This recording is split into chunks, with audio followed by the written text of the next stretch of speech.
আসসালামু আলাইকুম ওয়া রাহমাতুল্লাহি ওয়া বারাকাতুহু। কেমন আছেন আপনারা? আলহামদুলিল্লাহ, আল্লাহ তাআলার শুকরিয়া যে মহান রব্বুল আলামিন আপনাকে আমাকে ভালোবেসে আজকে আমাদের দুনিয়া কাজ থেকে ফারিক করে এনে একটা দ্বীনি মজমায়, একটা মাদ্রাসার অভিভাবক মিটিং এ আপনাকে আমাকে আনছে এবং আমাদের ছাত্রদেরকে নিয়ে কিছু গুরুত্বপূর্ণ আলোচনা করার তৌফিক দিয়েছেন। সেজন্য মহান রব্বুল আলামিনের কাছে শুকরিয়া আদায় করি, বলি আলহামদুলিল্লাহ। যে আজকে আমরা যেই বিষয় নিয়ে এখানে উপনীত হয়েছি, আমাদের মেইন টপিক হচ্ছে যে মাদ্রাসার বাচ্চাদের কেন পড়াশোনা আগাচ্ছে না।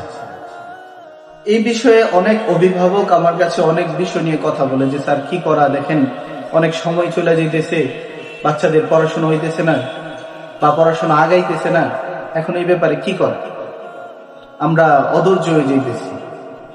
এই টপিকগুলো যখন আমার কানে আসে, আমি আজকে এই টপিকগুলো নিয়ে আলোচনা করব। আসলে দেখেন যে কোরআন শরীফ এমন একটা জিনিস, সেটা দুনিয়াবি কোনো লাইনে পড়াশোনা না।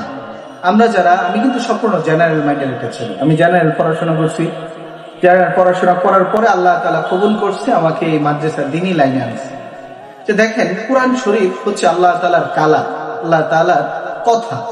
যে কোরআন শরীফ এত দামি, এত মহামূল্যবান যে কোরআনের সঙ্গে কোনো জামা বা কোনো কাপড়, সম্ভবত যে কাপড় আমরা গজ হিসেবে ব্যবহার করি, সেই কাপড় যখন কোরআন শরীফের সঙ্গে লাগানো হয় তখন সেই কাপড় মহামূল্যবান হয়ে যায়। সে কাপড় যদি নিচে পড়ে থাকে তাহলে সেটাকে কেউ নিচে ফেলায় রাখে না, সেটাকে কি করে, মাটি থেকে তুলে ফেলে, উপরে তুলে। যে কাঠ আমরা আমাদের আসবাবপত্র হিসেবে ব্যবহার করি, সেই কাঠকে যখন আপনি কোরআন শরীফের সাথে রেহাল হিসেবে ব্যবহার করবেন, তখন দেখবেন যে ওই রেহাল যদি বা ওই কাঠ যদি নিচে পড়ে থাকে, কোনো মানুষ সেটাকে নিচে ফেলে দেয় না, যদিও পড়ে থাকে সেটাকে উপরে তুলে নিয়ে আসে। যে কেন, কারণ কি, সেটা হচ্ছে কোরআন শরীফের সাথে ওই কাঠের সম্পর্ক, কোরআন শরীফের সাথে ওই কাপড়ের সম্পর্ক বিধে। যে এখন বেসিক ক্ষেত্রে যে একটা মানুষের সাথে যখন কোরআন শরীফ লাগে, তার অন্তর, তার দিল যখন কোরআন শরীফের সাথে সংস্পর্শে চলে যায়, তখন সেই মানুষটা সাধারণ মানুষের থেকে অনেক দামি হয়ে যায়, অনেক বেশি দামি হয়ে যায় ওই মানুষটা। যে নবী করিম সাল্লাল্লাহু আলাইহি ওয়াসাল্লামের উপর যে কোরআন আল্লাহ তাআলা নাজিল করছে, যে কোরআন আমাদের নবীর উপর নাজিল করছে, সেই কোরআন কিন্তু এক মুহূর্তে বা এক দিনে নাজিল হয়ে যায় না। এটা এক মুহূর্তে নাজিল হয় নাই। যে আল্লাহ তাআলা এই কোরআনকে এত দামি এবং এত মহামণ্ডিত ভাবে আল্লাহ তাআলা এই গ্রন্থকে আল্লাহ তাআলা সৃষ্টি করছে, যে এটা এক মুহূর্তে এটা কি হয় নাই, নাজিল হয়ে যায় না। এটাকে নাজিল করতে আল্লাহ তাআলা দীর্ঘ 23 বছর সময় নিয়েছে। নাকি ভুল কথাই বলেন, একদিনে হয়ে গেছে? না, এটা একদিনে হয় নাই। যে আমার নবী যখন আপনার 40 বছর, যখন ওনার 40 বছর হয়েছে, যখন উনি নবুয়তে প্রাপ্ত হয়েছে, ওনার বয়স যখন 40 হয়েছে, তখন আল্লাহ তাআলা নবী করিম সাল্লাল্লাহু আলাইহি ওয়াসাল্লামকে কোরআন দিয়েছে। তার আগে দিছে কি ভাই? তার আগে দিছে? তার আগে দেয়নি। কারণ এই কোরআনের একটা ওজন আছে, শান আছে। যে দেখেন ওই কোরআন ধীরে ধীরে নাজিল হয়েছে এবং আমাদের নবী অল্প বয়স হয় নাই, বয়স্ক হওয়ার পরেই কিন্তু ওনার কি এই কোরআন নাজিল হয়েছে। কিন্তু একবার খেয়াল করেন, আমাদের বাচ্চাগুলা কত ছোট, তাদের বয়স কি হয়ে গেছে, যে তারা যে এই মহামণ্ডিত এত দামি কোরআনকে তাদের অন্তরে ধারণ করতেছে, সেটা কি কোনো কি নরমাল কোনো কথা, স্বাভাবিক কোনো বিষয়? যে আল্লাহ তাআলা রহমত করতেছে বিদায় একটা বাচ্চা 3 বছরে কোরআন হাফেজ হয়ে যায়, একটা বাচ্চা 1 মাসে হয়ে যায়, এক বাচ্চা আবার এক বাচ্চা 1 বছরে হয়ে যায়। এটা আল্লাহ তাআলার রহমত। আমরা আল্লাহ তাআলার এই দ্বীনি পথে আসছি, আল্লাহ তাআলার কোরআনকে আমরা বুকে ধারণ করতে আসছি। এটা কি খুব সহজে হয়ে যাবে? শয়তান আমার আপনার পিছু কি খুব সহজে যাবে?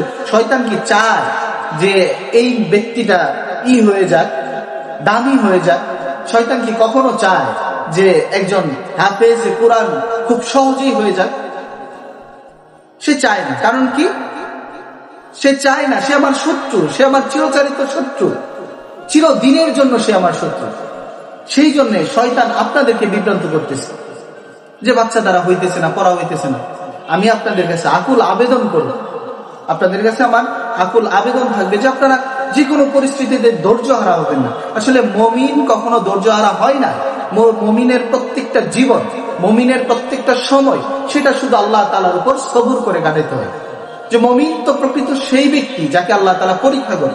আপনাকে পরীক্ষা করতেছে, আপনার সন্তান ধারা আপনাকে পরীক্ষা করতেছে, যে সন্তানের পড়াশোনা হইতে দেরি করতেছে, সন্তান ভালোভাবে এখনো পড়তেছে না, তার মেধা এখনো ওইভাবে প্রফুল্ল হইতেছে না, এটা আপনার জন্য পরীক্ষা।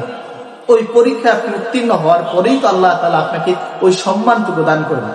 যে হাফেজে কোরআনের বাবা মাকে আল্লাহ তাআলা বলছে কাল কিয়ামতের ময়দানে আল্লাহ তাআলা স্বর্ণের মুকুটের চেয়ে আরো উজ্জ্বল এক মুকুট পরান। তখন অন্যান্য মানুষ বলবে কি ব্যাপার, তারা কারা? তারা কি কোনো আম্বিয়া রাসূল ছিল, নাকি তারা কোনো আল্লাহর ওলি ছিল, তারা কোনো পয়গম্বর ছিল?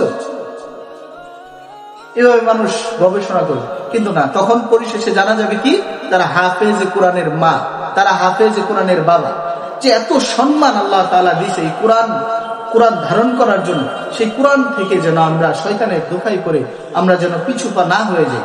আপনাদের কাছে অনুরোধ থাকবে আপনারা ধৈর্য ধরুন। আর সবচেয়ে বড় কথা হচ্ছে যারা মা, যারা বাবা, তারা আপনার সন্তানের জন্য দোয়া করুন। যে দেখেন আপনি রান্না করতেছেন, মাদেরকে উদ্দেশ্য করে আমি বলতেছি, যারা আপনি রান্না করতেছেন, আপনি ওই রান্নার ফাঁকে একটু দোয়া করেন, আল্লাহ আমার ছেলেটাকে তুমি কোরআনে হাফেজ বানাও।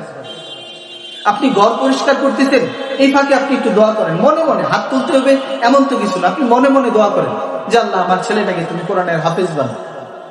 আপনি দোয়াটুকু করেন না, আপনি দোয়া করে যান। দেখেন আপনি আপনার সন্তানকে বাসা থেকে মাদ্রাসা পর্যন্ত নিয়ে আসতেছেন, রাস্তায় এই আলোচনা ওই আলোচনা না করে একটু দোয়া করেন, আল্লাহ আমি আমার ছেলেকে মাদ্রাসায় নিয়ে যেতেছি দ্বীনি শিক্ষা দেওয়ার জন্য, দ্বীনি ইলম অর্জন করার জন্য। আল্লাহ আমার ছেলেকে তুমি হাফেজে কোরআন বানাও, আল্লাহ আমার ছেলেকে তুমি উচ্চ মাকাম দান করো। আপনি দোয়া করে যান না, আপনি দোয়া করেন ভাই, দেখেন আপনি দোয়া করেন, দেখেন আল্লাহ তাআলা কবুল করুন। প্রতি মুহূর্তে সন্তানের জন্য দোয়া করেন। যে হয়তোবা সোমবার, বৃহস্পতিবার 2টা বার সপ্তাহে আছে, আপনি একটু খাস করে তাহাজ্জুদের নামাজ পড়েন, আপনি একটু তাহাজ্জুদের নামাজ পড়েন না, পরে আল্লাহর কাছে দোয়া করেন, দেখেন আল্লাহ তাআলা আপনার দোয়া কবুল করুন। এই জন্য আপনাদের কাছে আকুল আবেদন থাকবে আমার এটা, যে সন্তানের জন্য দোয়া করুন, আল্লাহ তাআলার রহমতকে নিজের ঘরে নিয়ে আসেন। সন্তানের জন্য দোয়া করেন, দোয়া ছাড়া কোনো উপায় নেই। আর পরীক্ষা দেন, ধৈর্য ধরেন, আল্লাহ তাআলা অবশ্যই আপনাদের সন্তানকে দ্বীনি ইলম শিখায়, আল্লাহ তাআলা অবশ্যই আপনাদের এই দ্বীনি ইলম দেবে। তো আপনাদের কাছে আমার আশা থাকবে এতটুকুই, যে কোনো পরিস্থিতিতে ধৈর্য হারা হবেন না, নিজেকে একটু পরীক্ষার সম্মুখীন করেন না।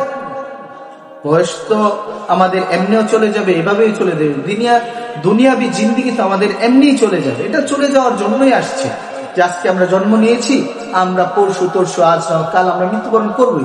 এটাই আমাদের মেইন চিরচারিত সত্য কথা।